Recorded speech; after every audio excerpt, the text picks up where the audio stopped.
Hello and welcome to vChat number 32. I'm David Davis from VMwareVideos.com and Train Signal, and this is our special End of the World / Christmas edition. And I'm Eric Siebert from vSphereLand.com. And I'm Simon Seagrave from TechHead.co. Welcome, guys. Thanks for joining me. Yeah, it's been a while. Merry Christmas. Great to be here. Yeah. Wow, yeah, it's been a while, guys. Merry Doomsday, Merry Christmas. I tell you what, all rolled into one. I'm glad we're still here to actually record this. Yeah, always a good thing. Yeah, me too. So, I mean, it's actually not midnight yet, I guess, where I am. So, but they said it's already the next day in Australia, so and they're still there. So sweet. Yeah, and I didn't hear the UPS under my desk go off or anything like that. So I'm guessing we're all still okay there. So, like that would be the first sign of the end of the world. The power goes out. Yeah, I'm guessing. Yeah, I make sure my UPS was fully topped up there. You could have tweet about it, or at least get a blog post up about it. Yeah, I think first I'd get a SMS message from my network monitoring system that the end of the world is going down. Surely I get some sort of notification like that. Your power. That's good to know that. Anyway, so what do we got lined up today? We've got some good topics. We can talk about 2012. We can talk about 2013. You know, whatever we want to talk about. I guess, Simon, I'll let you kick it off. Yeah, so, well, hey, let's do a recap of 2012. So, looking back over the year, what stood out for you guys? What were some of the, I guess, the highlights or some of the lower points for you guys around sort of, IT, the IT industry as a whole? Is there anything that's let's put an angle on this, I guess, make it a bit simpler. But, was there any particular product or anything that came to market that really grabbed your attention there that hang on, the lights have gone off, David. Uh-oh. That's not a good sign. Uh-oh, my power's out. The end of the world's starting in the Carolinas. We can continue. We're on battery. Cool. We can still see it. I think we spoke too soon. If I drop off, you guys just keep on talking and wrap it up. And head down to the shelter, right? Yeah. Alrighty. Hey, so 2012, guys. David, before you drop off the face of the earth, there, let's get your thoughts on that. What really stood out for you in the IT space? Maybe the emergence of a new technology or product, for example. vSphere 5.1 and the vCloud suite, I think are pretty exciting. I think probably what's more exciting for me though is just the increased competition. I think in the industry, with Windows Server 2012 Hyper-V and I think that sort of competition just excites people and gets people talking. So, I think the more excitement and competition, the better off we all are. So I guess that was the thing that I think about most. Yeah, definitely. Eric, what about you? I thought overall 2012 was a fairly quiet year when you look at what, VMware kind of brought to market. It wasn't a major release year for VMware. They seem to have gone on to this every other year, with the major release model now. They did make a bit of a splash with 5.1, had some little stuff in it, nothing huge. I think with their, the big thing there was kind of some of their shift in strategy with their software-defined data center, kind of that route that they're going with the trying to fulfill the storage and the networking pieces by buying Nicira and trying to get that integrated. And then they've been working on the storage side for a while, and I think next year we'll finally see that come to light. So like I said, overall a fairly quiet year I thought on the VMware side, and that wasn't a whole lot that really stood out for me. And then, I think it was kind of a business as usual with VMware. They're kind of putting themselves in position to, really get to that cloud level. I think next year will be a lot more exciting because a lot of these products have been talking about for a while now. Every VMworld have been showing these things that, like on the desktop side, we haven't seen them come to light yet. So I think next year is when we're really going to see a lot of good stuff, and next year should be really exciting. Yeah, your Project Horizon stuff. Hey, so one thing you touched on there, Eric, and I'd love to get your guys' thoughts on this. So the software-defined data center, we had virtualization a few years back. That was the buzzword. Then we moved to cloud. Then we moved to big data. The latest buzzword really is all around sort of software-defined data center, or SDDC. What are your thoughts on that? A good thing? For me, I think it's a natural progression. Makes a lot of sense, utilizing this commodity hardware again. At the end of the day, all these devices, networks, storage, or whatever it is, at the end of the day, it's just a piece of tin running software, right? So, I guess if you can encapsulate that software and get it running on the commodity hardware, it's got to be good for everyone. I would have thought, there's going to be, in theory, cost savings to be had, a lot more efficiencies, and what have you. So, what are your guys' thoughts on that? Well, it's always about the software. When you look at the end of the day, what we're trying to do with servers, it's always about software. VMware is a software company. They're not a hardware company. So, of course, they're going to want to maximize their kind of, how they do things with software, to the fullest extent. So, I think that's just an actual progression for VMware is to move into the software space further with things like storage and networking and that. I don't know how successful they're going to be. I think there is a lot of benefits to doing it on the hardware side, especially with networking and storage. Kind of softwareizing the compute stack is pretty easy, but on the storage side, there's a lot there that a storage array is doing. There's a lot of value add that a storage array does, and same on the networking side as well. So it'll be interesting to see, once they do bring these products to light, kind of the adoption and usage and kind of the use cases for all these things that they're new technology that they're trying to do with software instead of hardware. Yeah, definitely. What about you, David? Yeah, I think, the SDDC concept, I think is really cool. And like Eric said, the natural progression for VMware.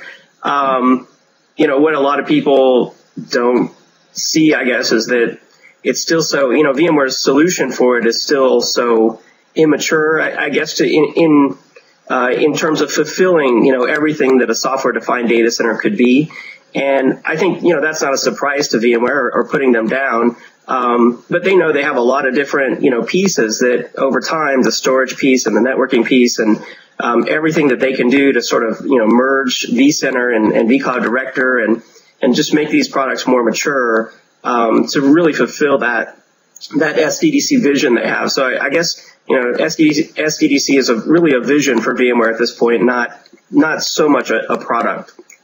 Yeah, I think that's a really good point. It's definitely more of a vision, that they've put out there. And I think, obviously they're realistic with it because there aren't too many products at all out there at the moment that could fulfill that. So it's definitely going to be a good couple of years, I think, before it hits the mainstream or maturity, that they're obviously sort of aiming for, across the board, or the widespread adoption, probably more to the point.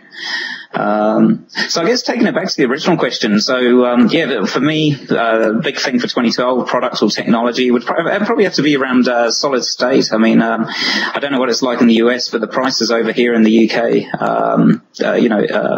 solid state disks have really dropped in price. Capacities are getting larger. Quite often, if you look out, you'll quite often get a good price on, a 256 gig SSD, for example. Seems to be dropping more and more, definitely in the consumer space.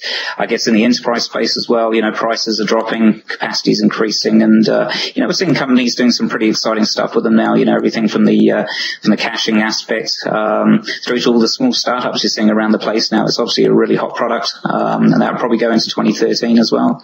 So, I've been quite fortunate working for EMC that, I've had exposure to, a lot of these technologies, and, they've definitely been good fun to work with and play with as well.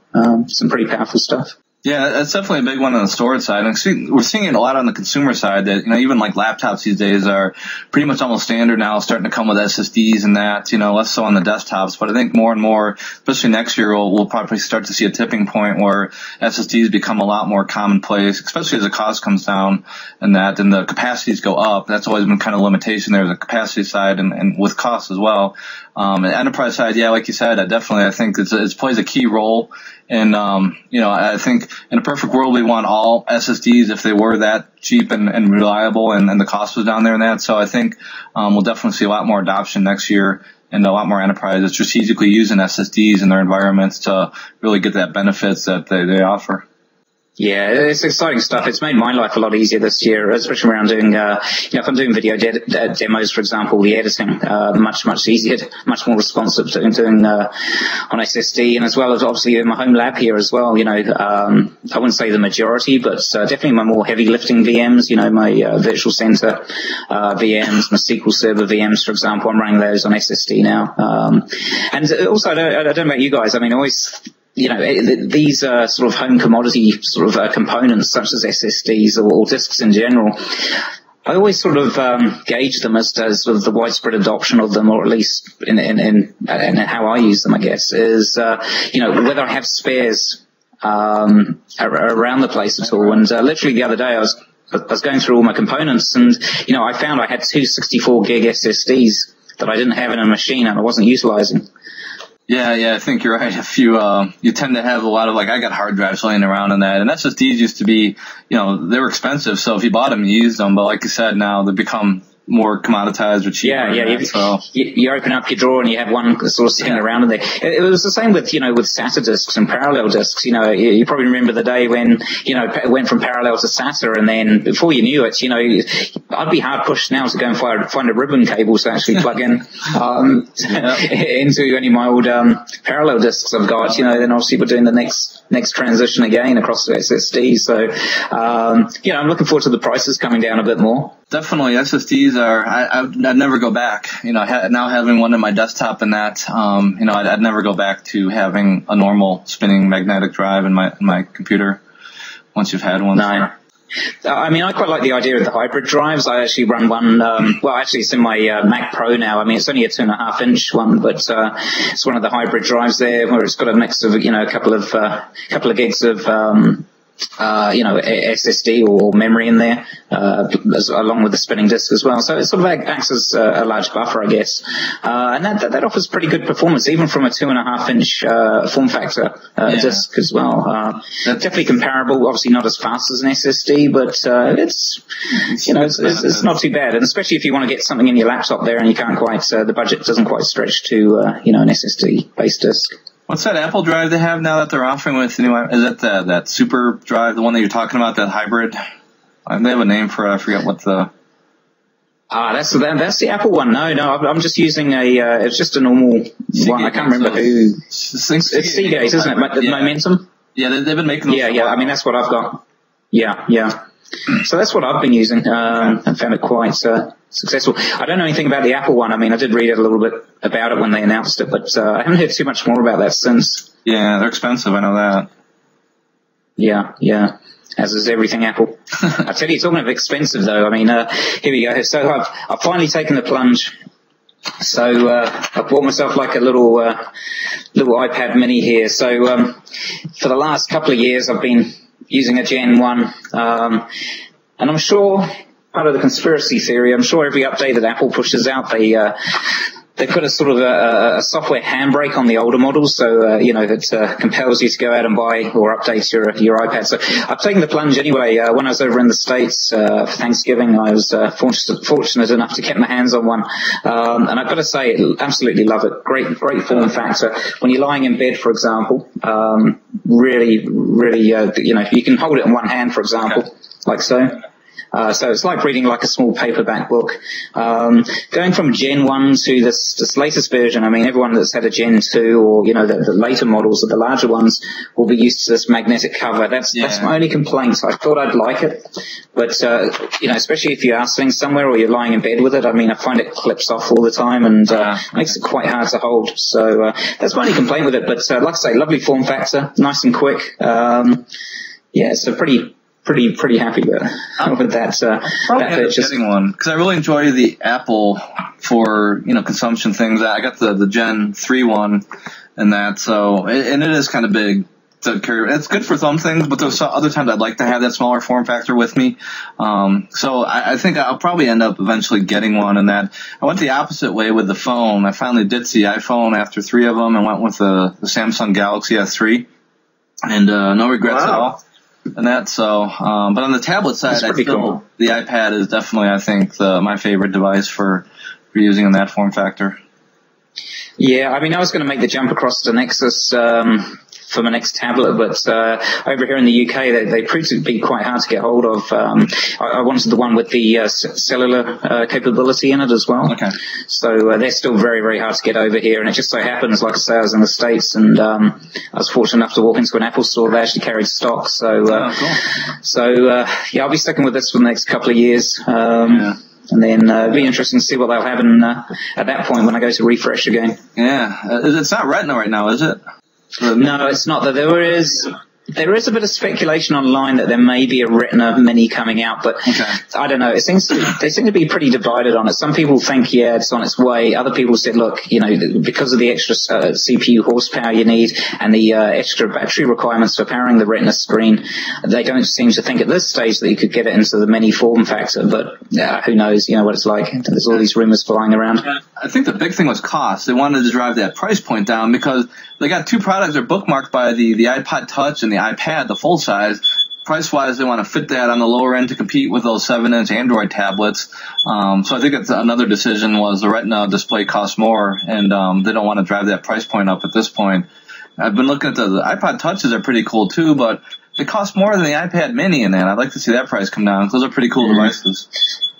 That's the attractive thing with the Mini. And I mean, to be honest with you, would I want to pay a bit extra to get a Retina screen even if I could? Probably not. I mean, the screen's really, really crisp on it. And I think it'd be a bit overkill. I mean, it's a tablet at the end of the day, right? And I mean, okay, you know, the screen's going to be a lot crisper, a lot more high res and everything. But, you know, for what the average person such as myself uses it for, you know, email, a bit of web browsing, watching movies. Yeah, you know, you don't really need the Retina, in my opinion, anyway. And I think the larger the go, the more impact the Retina has on that smaller form factor. You notice it less because it is a smaller screen.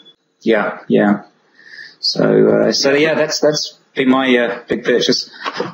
That's cool, man. Well, don't tell my wife, but her surprise Christmas gift is over here in the closet, and it's an iPad Mini. So, sweet. But I'll get to play with it, I'm sure. So very nice.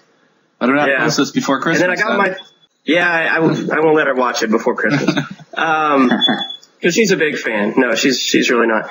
But I got my 3-year-old son one of those Navi tablets. Eric, that you suggested at one point. Yeah. You got 2 of those? You like them? Yeah, they're okay. I got the first generation one. They had some issues. Like the chargers both failed within the first month. I think it was a known issue. They sent me new chargers. I wish you could do add some more apps from the Android market. You can kind of hack your way into that. There's a way to do that. But I'd like to have access to the full Android experience on them instead of that. You know, it's nice having that kid interface, but when you go into that mommy mode, they call it, it's nice to be able to have the full function of Android and the App Store and that to put other stuff on that you can't get through the normal channels and the interface that they have. But overall, I think it's a good tablet. There's a couple clones out there now.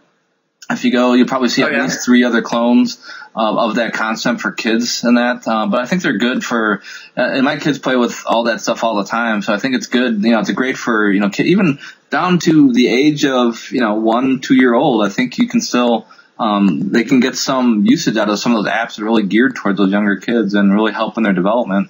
You can even watch Netflix on it. Yeah, that's cool. I ended up getting the Net 2 for $139. Oh, wow. So, that's pretty good. Really cheap. Hey, speaking of Netflix, though, I got to tell you guys in the States have got a much better selection on Netflix than we do here in the UK. I think I've mentioned this before, but it's, we have the occasional sort of semi-recent movies on there, but Netflix in the UK is more like a 1990s back catalogue, more than anything, interlaced with the occasional semi-modern movie on it. It is getting better over time, but, when I'm in the States, if I log into my Netflix there, I'm always blown away with the selection you guys have. Definitely much better. That's my big complaint with Netflix. My big complaint with Netflix is the selection in the States, even the newer stuff, especially. It's interesting. I was thinking about it the other day. My buying habits are changing. I didn't think it would. I knew it would happen, but not so quickly. I'm amazed at the amount of media content that I now buy online. I've recently had my broadband upgraded, but even before then, whereas on a sort of a 3 to 4 meg down and a half meg up, it was pretty slow, but it was still good for streaming video content, over the internet. But it's interesting, I haven't bought a DVD. I can't even remember the last DVD I bought, but everything I buy now, I catch myself all the time now. I'm buying either a TV series on iTunes or movies. I've subscribed to Netflix. Even across the software, because I'm predominantly using Mac now, I'll always go to the App Store first. And, a bit like on the iPad. Yeah, I buy so many applications even for the Mac now, just off the App Store, just because it's convenient. So it's interesting how my buying habits have shifted there. So, it'd be interesting to know how other people have adapted theirs, or whether they have at all, or, I'm the same way, except it's quite interesting. books are one thing I won't really buy on. I have a Kindle, iPad, all that stuff, but I just like the paper copies. It's a lot easier, and you don't find the whole selections on the the iPad or the Amazon stuff and that. So for me, for books, I still always buy paper books. I don't really buy the online stuff at all. Yeah. No, I'm probably buying more electronic than I do real books, but I mean that's predominantly because where I live now, it's not too many bookshops around anymore. They've all been either swallowed up or gone out of business, unfortunately. Yeah, true. I mean, I can still buy through Amazon, but it's also a storage thing as well. I mean, I've got boxes and boxes of books that I've got to try and do something with. Same with DVDs. I mean, I'm going to convert all my DVDs, digitally, and then I'll either give them away or sell them or something like that. I think just to try and claw back a bit of space in the house. So you got all this media, and it's nice that it stores a lot of it in the cloud for you, so if you want to re-download it. But if you're ripping like DVDs, how do you back that stuff up then? Do you store it? Especially if you get rid of the media, what do you do to protect all that investment? Yeah, well, it's interesting you mention that because I've just recently gone through a bit of an overhaul here at home because I've always had for many years now. I've got a little Drobo, a Gen 2 Drobo that I've used. So it's got four SATA disks in there, and it's been pretty good. It's been pretty reliable. But I've just noticed the performance on it, even after I just get all the data off and rebuild it effectively and then drop the data back on. I'm only getting around about 20 megabytes a second throughput off of 4 disks.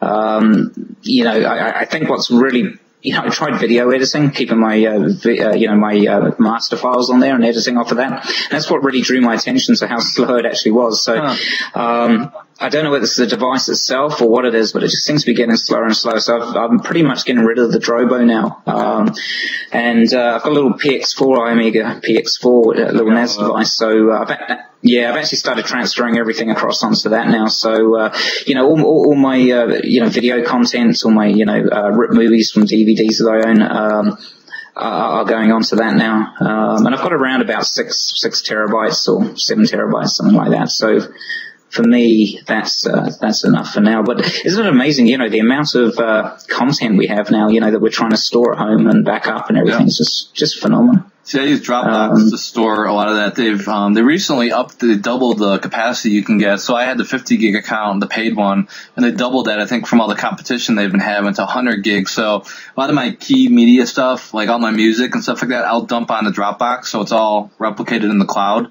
And I can get to it from anywhere, and, it's always, if something happens locally, I do have it all backed up on my iOmega as well, and on the PC, but, if something happened here, they'd both be gone, so, having something in the cloud is nice to have that extra layer of backup resiliency if you need it. Yeah, I'm using Dropbox for all my day-to-day stuff. Everything that I'd traditionally have in my documents folder, I store in Dropbox. Everything else, such as photos, I have on local disks. Well, this is my new way of doing it. And I use CrashPlan. CrashPlan I find excellent. The client with it is brilliant because you can upload to their cloud backup service, but it also allows you to back up to attached devices as well. So I actually make two copies of everything, all my video, content editing files, all my photos, all that type of stuff. So I back it up to the cloud, up to CrashPlan, but I also back it up to the iOmega PX device as well. So I've got 2 copies of it. So if I ever have to restore, it's going to be a lot quicker to bring it down locally, but if something a bit more drastic happens, I've still got the option of bringing it back down from the cloud. So that's my current sort of backup plan. And so day-to-day stuff, I'm just running stuff off of single SATA or SSD disk, and, if they fail, it's not the end of the world. I can bring it back pretty quickly. Okay, cool. Hey, so for you guys who rip all your DVDs, do you have some way to play them on a TV? Like, do you have a media server of some kind? Because I've tried to put them all in iTunes and... What's that? I use the Windows Media Server, and I can stream it right to my Xbox. Do you? So I watch it all. I could store it locally on the PC or on the iOmega, and I can watch it all on the Xbox. Works great for me. Yeah. For me, I've got an Xbox, but it was one of the first gen ones. So you start it up and it smells like, sorry. It actually, it's pretty dusty, so it does smell a bit, but, no, it actually sounds like a small jet engine. So it's not the sort of thing I can generally keep running whilst the TV's on. I've heard the later models are a lot quieter. So, I'd probably look at going through, I don't know whether you can do it with an Apple TV. I've got an Apple TV, but I'd imagine Apple being Apple. But there's because I haven't bought it from them that do that. Yeah, I've done it with an Apple TV, but it makes, your iTunes library, when you're putting like 1 to 4 gig DVDs in your iTunes library, it just becomes massive, and it's just it doesn't seem like it's really built for that. I think there's a couple. Yeah, I'll be honest with you, I haven't done too much research into it so far. Yeah, a couple of those boxes you can buy, those kind of like Roku's, or not Roku specifically, but some of the other ones you can get, like the Western Digital, will read from file shares and stuff like that on the network. So I think a lot of those basic boxes now will do a lot of that streaming too, because, ultimately you just want to dump them on a drive somewhere and be able to stream it to the TV. It makes, it's the easiest way to do it. So, for me, the Windows Media Server and Xbox work great, but I'm sure there's other devices that can handle that as well. Yeah, I've got a Roku, and I really like it for, I'm watching Netflix, and it does a few other things. I've got a new Samsung TV with the built-in, whatever they call it, web interface. I mean, it's got a web browser, it's got Netflix, it's got different applications, it's even got Skype. So I mounted it up on my wall in the bedroom, and, you could have I haven't tested it yet, but it has a webcam you put on the top of the TV. That's cool. And you can use Skype from your bedroom. I'm thinking I better, look nicer. That's dangerous. We could be in my pajamas, yeah. vChat from your bedroom next time. we could. I'll just sit in bed. Bedroom edition. Yeah, I don't think your wife would approve to that though, David. But it's amazing what these TVs can. Yeah, I mean, I just went out the back there. I've got one of these little guys as well. It's a little Western Digital box. Yeah, and I've stopped using it now because pretty much I buy all my content. I either use Netflix on the Apple TV or I buy my content on iTunes now. Although I swore I was never going to do that, I caved in. But this is pretty good. I mean, you've got a little, HDMI on the back. You've got USB there as well, where you can plug in a USB drive or something. So that's the other way. Just create MP4 files of your content and then have a 1 terabyte drive or something. Just plug it into the back of this and then just stream it straight off of there. It's got network connectivity as well, so. Somebody told me to check out, it's called Plex Media Server. It's like an open source, maybe an open source version of Windows Media Center, I'm guessing. So you could run as a VM and stream, I guess. Yeah, that's pretty cool. That's pretty cool. Hey, so, I mean, we were just touching on something there. I mean, obviously, we all create a ton of data now, whether it be converting existing stuff. A project that, EMC, that's the only reason I mention it is because, working for EMC had exposure to it, was this, whole human face of big data project that went on recently. And that was really fascinating, actually. Off the back of that, an iPad application, and also it's like a coffee table book. It's I haven't seen it myself. I've seen photos of it. It looks quite good. But it's a project that was run not by EMC. It was by a third party company, and we were one of the sponsors on it. But it was interesting. It was about sort of crowdsourcing a ton of data from around the world over a period of time. Obviously all relating to data, and what we generate, everything from medical through to sports and all that type of thing. And, they even went out to Twitter and actually sort of analyzed the conversations that were running on Twitter. For that period as well, and then sort of compiled all this information, did a lot of sort of cool sort of data crunching on it and everything like that, and off the back of that, it obviously came out with some pretty cool stats and facts and figures and everything. But as well as that, they produced this iPad application, and also this book you can buy. And as well as that, obviously a lot of photos were being taken from around the world as to what was happening around the world within this sort of, this period of time. So, that was a very interesting project, that I was definitely keeping an eye on. And, like I say, because EMC was one of the co-sponsors, or, they played quite a large part in it. Obviously internally we had quite a bit of exposure to, how it was going and what have you. So definitely take a look at that. It's really fascinating, the results they pulled out of that. Yeah, we're definitely in the era of big data. I mean, it's growing and growing and growing. And yeah, definitely. I think that's, especially in the data center, there's just so much stuff that's getting piled in there now. You really have to be able to handle all that stuff. It's interesting though. I mean, when I went through this thing recently where I was figuring out, okay, I'm going to transfer all this stuff off my drive across to the PX. At the end of the day, apart from my photos, I didn't really need anything else. Really? But it was amazing. When I went through it, it's a bit like your basement or your attic. You know, you go through there and you go, well, I might need it one day, you know, so I won't throw it out. And so you just end up keeping all this crap, you know, my photos are probably like maybe a terabyte, maybe even less than that, you know, but I end up with 4 or 5, you know, terabytes of data that I'm wanting to back up.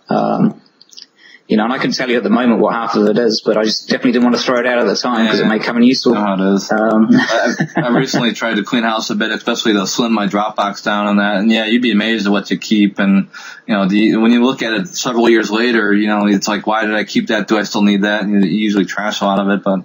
Well, the issue you have as well, you've got all this data, and half the time, unless you've got a really good search, you know, unless you have it indexed and you've got a good search mechanism, you know, your chances of finding half the stuff as well. And the more you add in there, it's sometimes easier just to go out and recreate something from scratch again, as opposed to trying to track it down. So, yeah, a bit of a catch-22 there. You know, if you've got it, definitely get it indexed.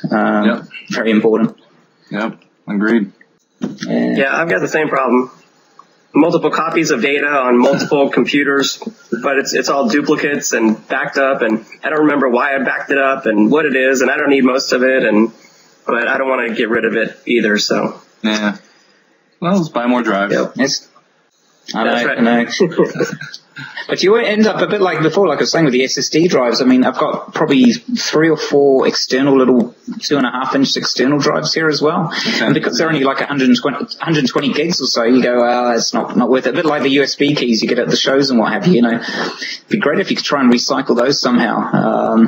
You know, because they just kick around the place. You're never going to use a 1 gig USB key again for anything. So, I've got the same issue with, like, there you go. Tons and tons of these things.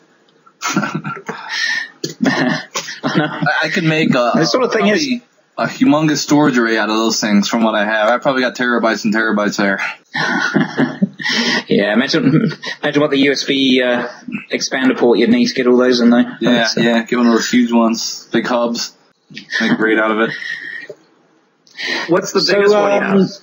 I think 32 gig. You can go to Micro Center now and buy those things so dang cheap. Even the USB 3.0 ones, because my computer here, my new desktop has that, are still really cheap in that. So the 32 gig you can get, I think, for under $20 at Micro Center, and the 64s even are pretty cheap, under 30. So it's really just come down. Yeah, I've got a 30. Yeah. I've got a 32 gig and I got it from TechEd. Microsoft was giving away Windows 8 to go. So it's the Windows 8 operating system, and you just plug it in and you boot off of it on any laptop without having to, install it.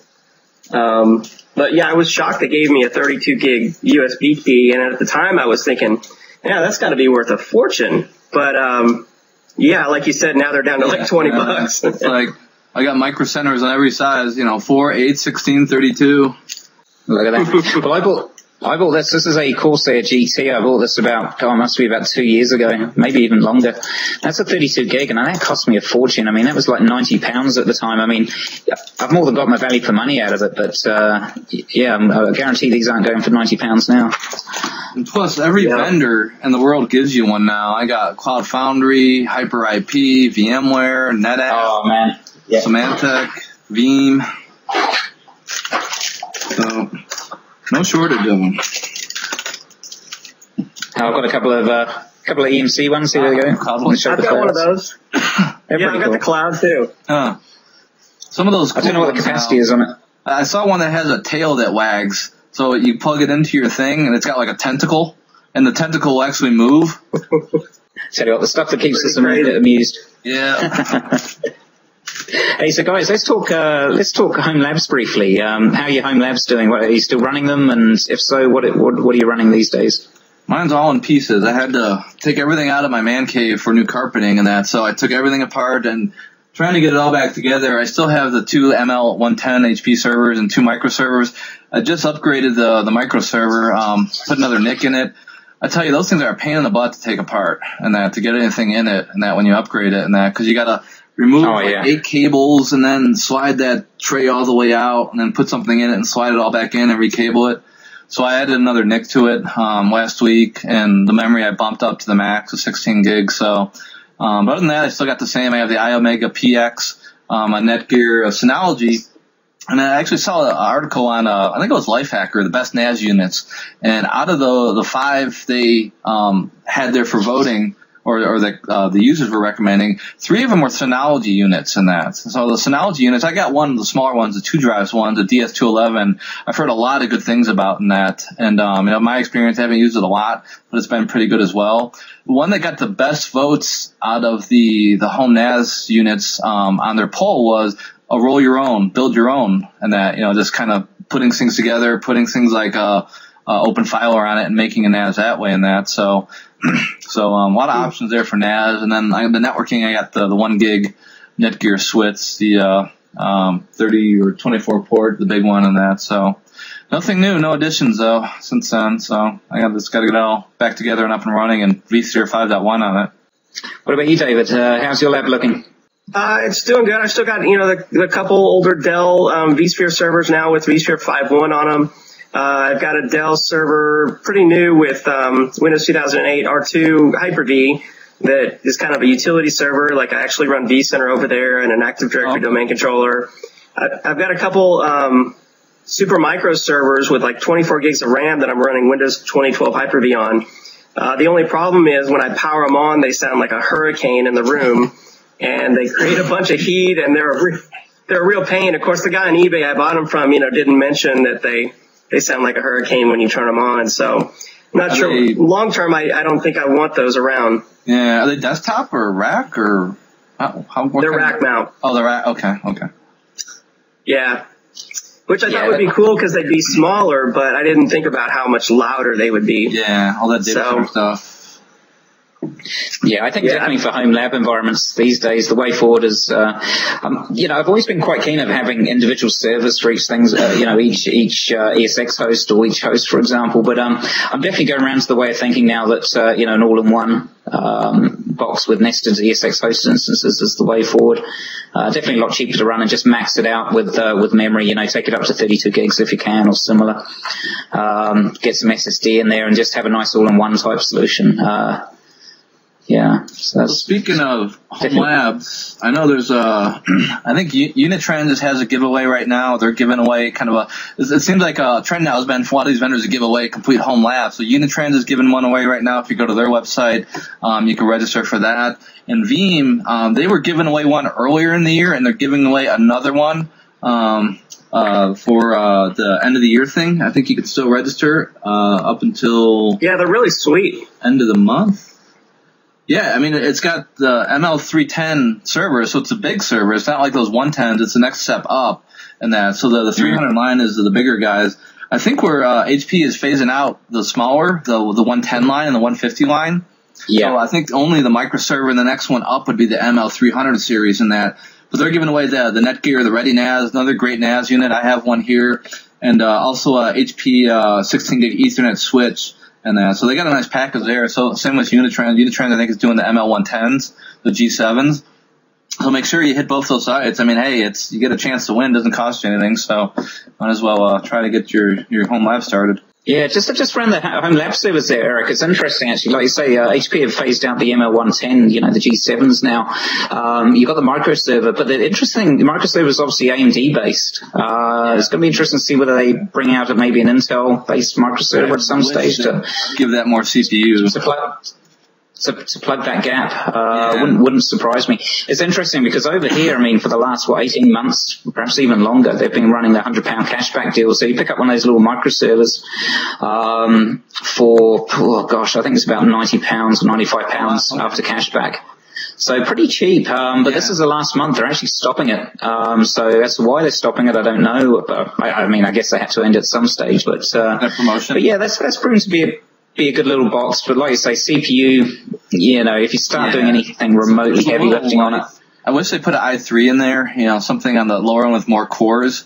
I think right now it's like a 1.7, I think it's an 1.5 or something. It's not an Atom, but it's something. Yeah, it's a dual core 1.5, yeah. Notebook, okay. Yeah. They came out with a newer model that bumped the specs on it slightly, the megahertz. Yeah. But that was about it. I got one of the old. Yeah. Yeah, that's the N36, isn't it? The N36L, and it went to the N40L. Yeah, the N40. I got one of each. I've got one here. I don't know whether you can. And there you go. I love the form factor. There's mine. I mean, you can't beat this as a server form factor, and it holds a lot. You got 4 drives in here that you can hold. Upgrade to 16 meg. The one thing that's dragged me down is the CPU. I just wish the CPU was a little bit more powered. You can expand it. I put this NIC in here the other day, so now I have 2 NICs in it. So great little servers in that, and it doesn't take up a lot of space. Super quiet, super power efficient. So these are the good ones. Well, they can make for a good little home media storage device as well. You could run OpenFiler or something similar, FreeNAS on there. So for a home lab setup, they're actually really good. Like I said, I'm running 2 of them at the moment, so I've maxed them out with 16 gig in both. I've got a white box that I'm sort of beginning to build up as well, so I'll probably transition across to that in time. But yeah, I mean, it runs really well. I'm actually running shared storage actually on them, as opposed to running it separately. So I'm using the EMC VNX VSA. And I've managed to get my hands on to a copy. It's for testing, internal testing purposes only of the Isilon. So that's really good. Great NAS because it holds 4 drives. Who cares about the CPU on a NAS? So in the memory, you don't need a lot. So this thing, $300, just over $300 to get one of these. Put 4 drives in it. Put something like OpenFiler on it, and you got a great little NAS device that you built yourself. Yeah, I mean, it's ideal. I mean, for anyone studying for their VCP or any of the other VMware, certifications, they're a good little test bed. I mean, in a lot of respects, the 110 was better because, I mean, you can take that up to 32 gig and then you can start doing all the cool nesting stuff and a lot more what have you. The 110 it has the 4-core CPU with hyperthreading, so it looks like 8 cores in ESX. So that was nice too. Matt. So yeah, I do like both. I got 2 of each. And that, so I'll have to check out the 300 series to see where the price point is. I think that's more expensive, so it's a little bit harder for people on a budget to go up to that series. These are a little bit more affordable. And then if I want to see what those are price-wise and, how much you can expand them. Yeah, definitely. But, no, it's good. So that's pretty much my lab at the moment I've rebuilt it from scratch like David. I'm running 5.1. Okay. I do have an iAmega IX on the back, and I've got a couple of VMs running off the PX at the moment. But like I say, the majority of my stuff I'm actually running off, the EMC VSAs, on the machine itself. And that seems to be running quite well. So, cool.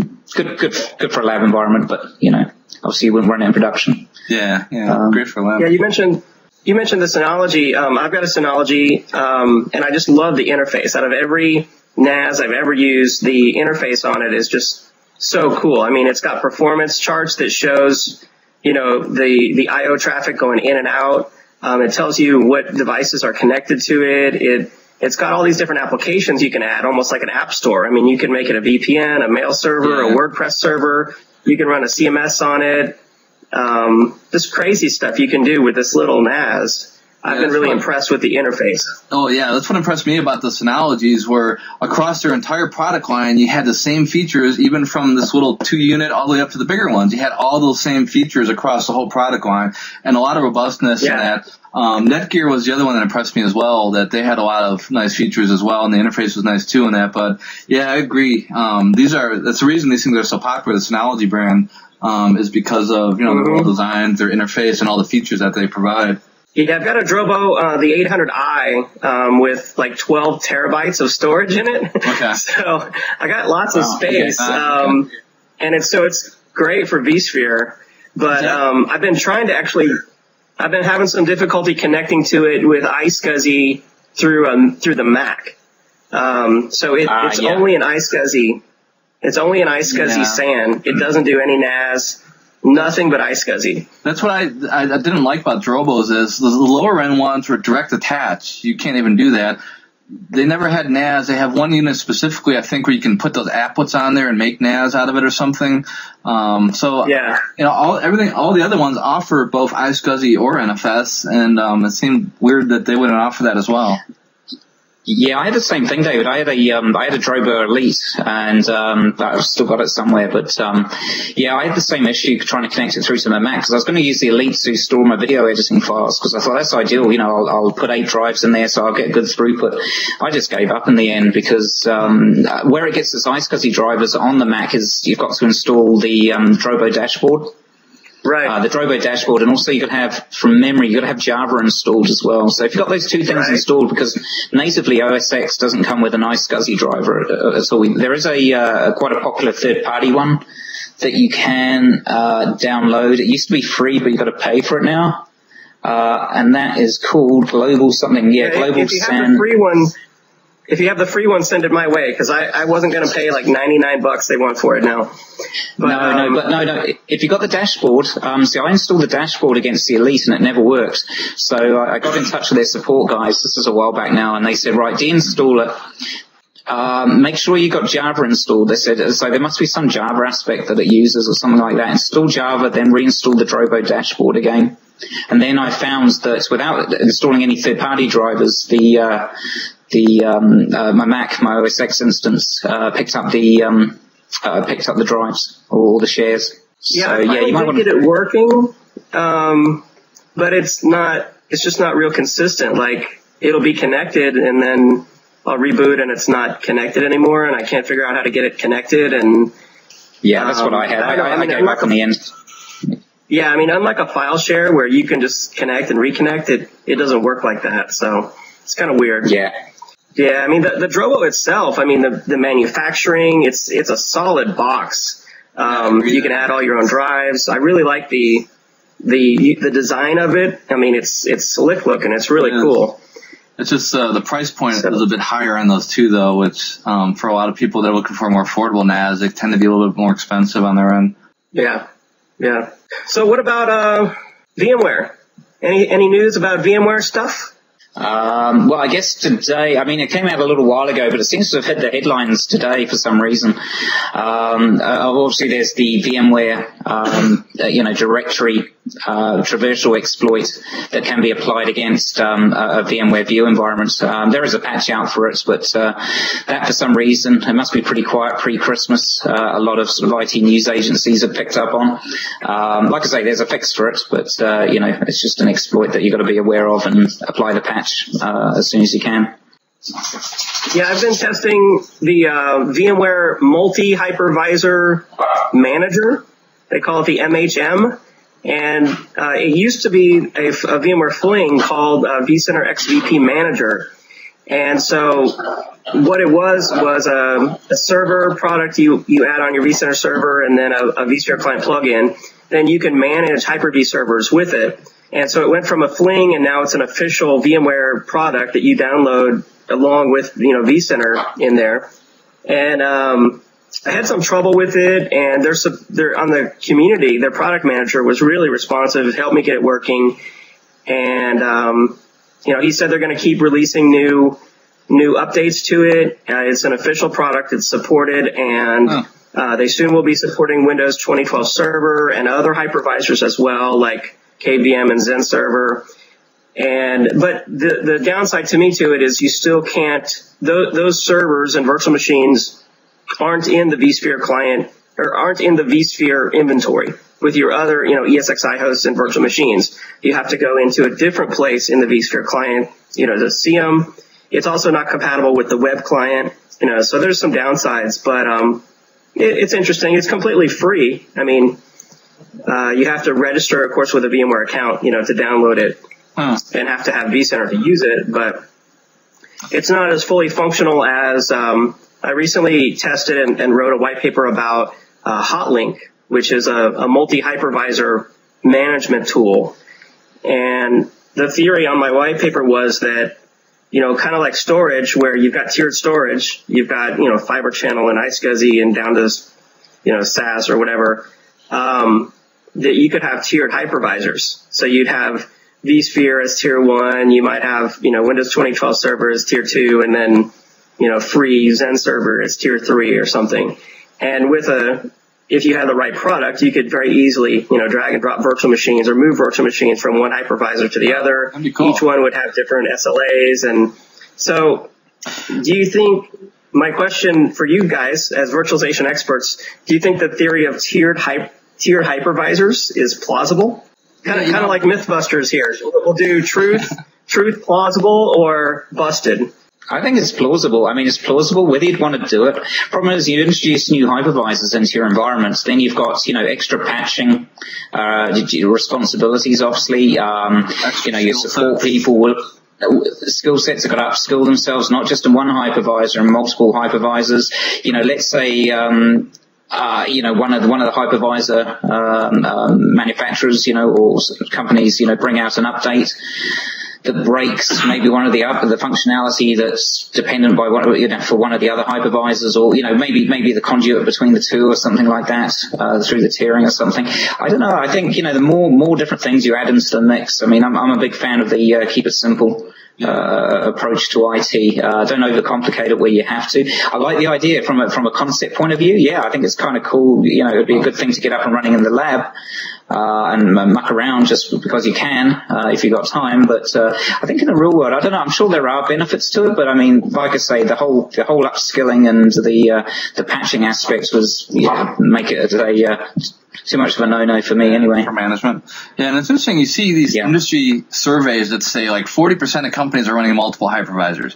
I always question that, okay, because I'm running 100 VMware servers and one Hyper-V server, that's multiple hypervisors. But what are the percentages there of how much do they have? I find that I think most enterprises are going to run one main hypervisor in their environment, and that's it. They may have pockets of other hypervisors here and there, but there's so many disadvantages to the management, the skill sets, the costs, all that stuff of doing things that why would you want to go through that hassle of managing multiple hypervisors? And that, I can see some of the benefits if Microsoft has bundled and that you could maybe use that on like a development environment or something like that. But I think most enterprises are going to stick with one main hypervisor and not try to, have a mix of them, predominantly in the production environment. Yeah, no, I agree, Eric. I mean, I think that's definitely the case. You'll probably find, there'll be one hypervisor used for all the, production, VMs or machines. And then the IT guys like ourselves, you can't help yourselves. Like a new version of Hyper-V will come out. If you've got a bit of time, you may want to spin it up, and you might start running a few of your back office or your, non-business critical sort of back office utilities on it or something like that, just to, try and familiarize yourself with it. But, I think on the whole, obviously there's always going to be exceptions, right? But I think, the vast majority of the companies are going to be running their production VMs on a single hypervisor, whether it be VMware, Hyper-V or other. Some of the larger organizations where you've got sort of maybe multiple IT departments, they're that large, maybe distributed geographically or similar, then you might, you'll have situations there where they've decided on a particular hypervisor platform. But I think for the majority of companies, like you say, they'll be running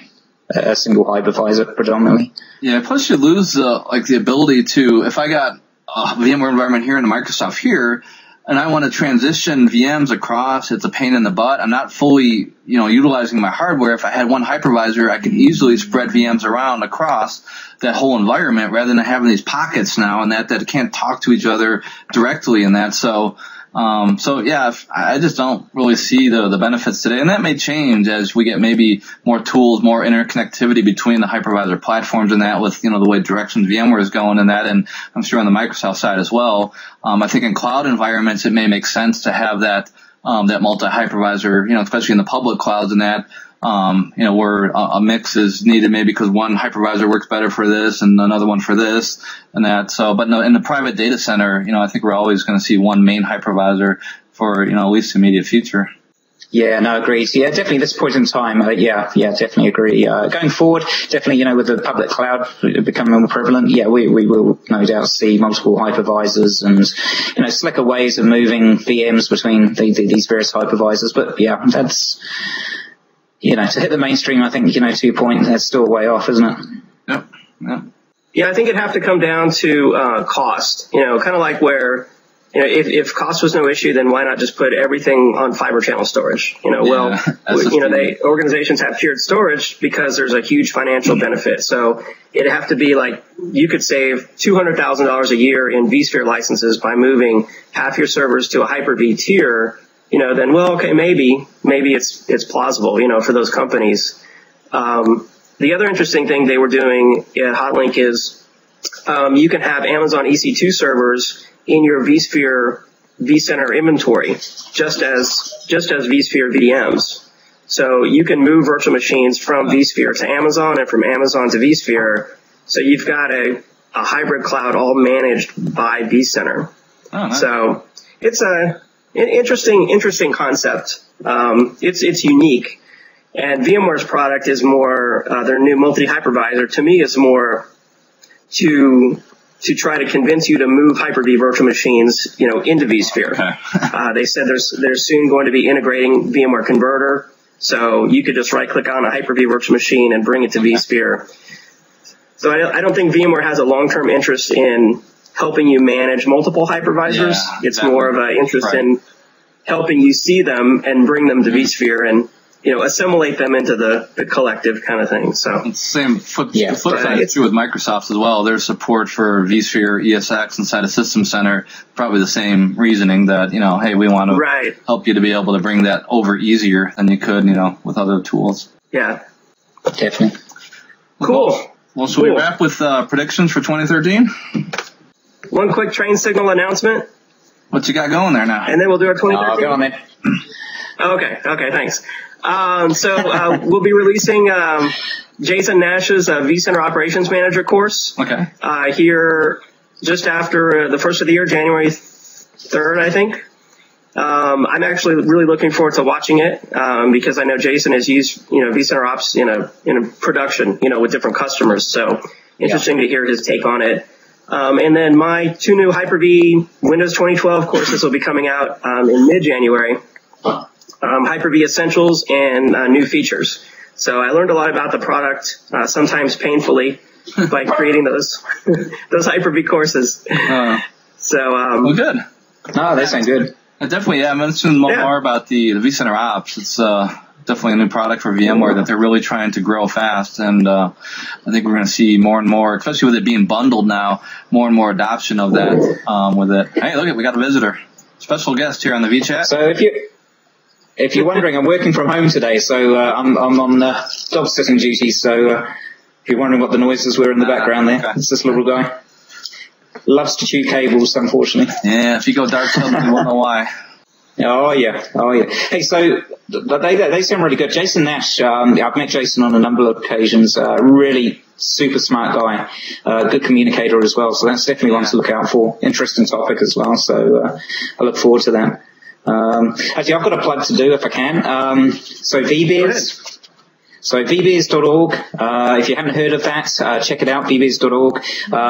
What the thinking is behind it is basically to get, all us IT professionals out there and geeks and what have you, good opportunity to meet up with like-minded people over a pint or drink, soft drink, really doesn't matter, at a particular location at a particular time, and it's a good way to network, meet new friends, share war stories from in the trenches within IT there, and just meet new people and share ideas, concepts about products, stuff you've seen, stuff you want to try out.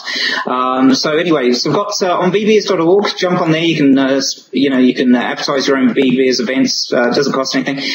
We've produced these rather funky little vBeers coasters. So if you're organising a vBeers event, drop me a line. There's details on the site there. I'll send you out some coasters. They're kind of fun, especially if people don't know each other. So if the organiser's there before everyone else and he uses the coaster, then it's easier to spot and find people that are linked with the vBeers event for that evening.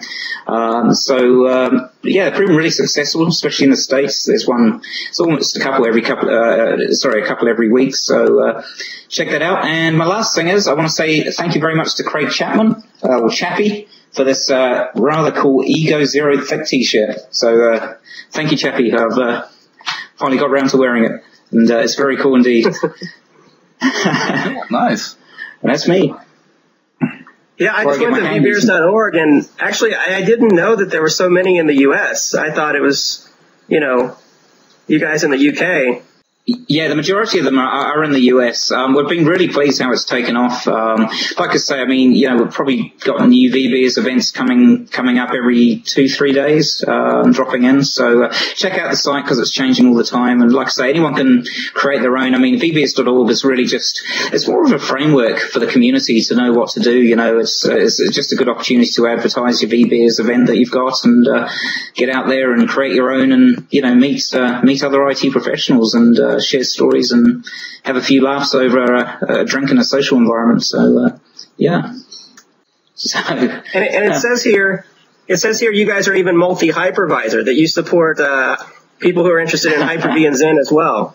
We are Hyper-V, we are hypervisor agnostic. So yeah, cool. No, it's great. I mean, we've had Microsoft people along before here in the UK, and it's great actually because you get people with different experiences and skills and stuff like that. So it's a good opportunity to learn. I mean, occasionally, we get vendors along as well. I mean, the big thing is we don't want it to be a vendor fest at all. So it's not an opportunity for vendors to get in there and start, pitching or anything like that. If the vendors come along, basically leave their sales hat at the door. But I mean, it's a good opportunity for them to find out more as to what's happening, what people's thoughts are and their experiences, and what have you, and vice versa. Good opportunity to compare products that perhaps you've been using at work and things like that. So it's been really popular and it's well received. I always really enjoy it because you always get to meet new people and I always love talking IT and tech. So great opportunity. Well, cool. Well, do we need to wrap up, or you guys want to do predictions? We could do a couple real quick. Yeah, I'm slowly getting eaten here. I'm going to put the dog back on the floor. Alrighty. What's your prediction, Simon? Okay, predictions. It's obvious stuff. I mean, I haven't got anything too amazing to come forth with, but it'll be stuff where obviously software-defined data center. We're going to see that become much more prevalent. We're going to see more and more vendors jump onto the SDDC bandwagon. We'll continue to see flash in storage also become more predominant as well. Things like fast cache, all that type of goodness as well. That's obviously going to become more and more popular. We'll probably see a couple of acquisitions, a couple of buyouts. I mean, that's almost a guarantee these days, but maybe some of the larger companies maybe out shopping for some of their peers there. Who knows? I mean, I don't know. It'll be usual stuff. I mean, cloud's obviously going to mature even more. Become a lot more mature. Public cloud, much more acceptance. We'll see hybrid cloud becoming more accepted, more popular, with more companies adopting that out there. It should be a fun year. I mean, I think definitely the technologies and everything are of the maturity now where you're going to see some pretty cool things coming out. So, it's good. A lot of small startups in the storage space, which is good. That's competition, keeps us larger sort of storage companies honest and, keeps us developing, which obviously we do anyway, but it's good. I mean, it's a great time to be in the industry, hypervisor, storage network or otherwise. It's a lot of fun. Some great stuff coming out, and to be part of that is very fortunate indeed. So yeah, nothing too amazing there, all common sense stuff. But what about you guys? I think you nailed a lot of the ones that will probably happen next year. I'm sure VMware will go on an acquiring spree some more. I think they have a lot of the key pieces in place right now, but I'm sure they'll try to bolster any missing gaps or holes that they might have, and kind of that whole software-defined data center vision, that whole cloud platform management that they're currently trying to drive to. I predict a licensing change yet again next year.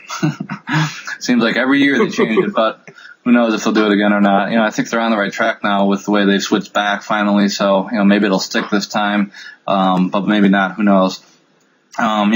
Next year, you also probably see some changes around the networking side. VMware bought that this year. They haven't really done much at all with it this year. I think next year you may see a vSwitch or something based on that Nicira and that, or some, changes coming out there. What else? That's about it for me. It should be an interesting year. I think with the big release from VMware expected next year, I think it'll be an exciting year.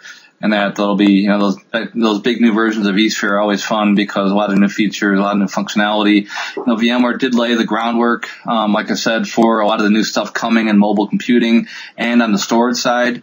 So whether that finally comes to light next year, it'd be nice at VMworld to, and instead of them finally showing us what's coming, to actually be able to show it, and that, here's what we have now, and not have to continually wait for their advances there. So, but it should be a great year overall, I think, and look forward to what happens. Yeah, I think the next year, rather 2013, will be a year where you see some pretty cool things starting to sort of emerge based on, like you say, Eric, from announcements. Maybe, Project Horizon might finally see something around that as well. But one thing I just thought of that I didn't mention, obviously big data as well. It's been banded around as a buzzword, but I think we're going to see more and more acceptance, or at least widespread understanding of what it is, and, more products based around that as well in the coming year. Yep. I think you guys just about covered everything. I'll do the obvious one. Apple's going to release some cool new, products, iPads and iPhones. That's bound to come true. VMware, they've got to release a new major, vSphere, I'm guessing. I just hope that there's some, kind of silver bullet out there, something new that comes along that we just all say, wow, this is amazing. We don't know what we did before we had this in the virtualization and cloud space. Maybe VMware will have their own, public cloud that will be really cool, kind of based on their Project Knee and the hands-on labs that is just a really slick, interface. I think if they came out with their own, public cloud that had that sort of really slick interface, something very usable and, interface with vSphere, I think would be super cool. So, it's going to be an exciting year. Definitely. Actually, one thing you mentioned there about Apple, I don't know, my gut feeling for this coming year, I think Apple's beginning to lose traction and fellowship. Google's definitely coming through the Nexus devices now. I wouldn't call myself an Apple fanboy, but I've always liked the products and the integration, but I don't feel there's been anything that's really wowed me over the last 18 months from Apple. It's been improvements, faster, maybe slightly, thinner devices, but that's been about it. And this has been the first time probably in a good couple of years that I've actually seriously thought about going across to Nexus, across to Android-based, devices, whether it's a tablet or maybe even the phone. And I think, especially with their aggressive price points around the phone, I think Apple's going to lose a bit of market share around that. I think they've got to come out with some really, something really quite special, I think, this coming year. Otherwise, they're going to continue to sort of hemorrhage a few sort of loyal users and what have you. I felt that way for a while now. They've kind of lost that magic, and that it's not really a revolutionary. Every now they come out with a device, just a standard upgrade, not much there in that. So that's the reason I went from Apple to Android, and I think now with increased competition on the Microsoft side with some viable products there, they'll also face increased competition there as well. So yeah, I agree that I think we'll probably see Apple, start to go on the decline. I think they still have the tablet market nailed pretty well. But on the phone market, I think that's one area where we'll see some market share loss. And not sure on the Mac side if they're ever really going to be able to keep up with Microsoft. I know they've gained market share, but that's another thing that most enterprises run Windows. So I don't think we're going to see too much movement there as well. Mm-hmm. Yeah. And one last thing from me, my prediction is I'm not going to try recording a vChat with a dog under my desk again in 2013. It doesn't work. Well, vChats are bound to be better now that you have more bandwidth. Yeah, 70 meg down and 20 meg up. Yeah, I'm very happy with that. So hopefully I'm not all pixelated like I've been for about the last 2 years. So looks solid to me. Whether that's a good thing or a bad thing I was pixelated, maybe it was a good thing. I don't know. Yeah. Good. Well, it's been great, guys. Thanks so much. Yeah. Happy holidays to everybody. And Merry Christmas. Happy holidays. See you guys. Cool. Thanks, guys. Bye-bye. Thank you for watching this episode of vChat, the latest in virtualization and cloud computing news and how-to. Eric, Simon, and David want your feedback, so send questions or ideas for future vChat topics to vchat@trainsignal.com.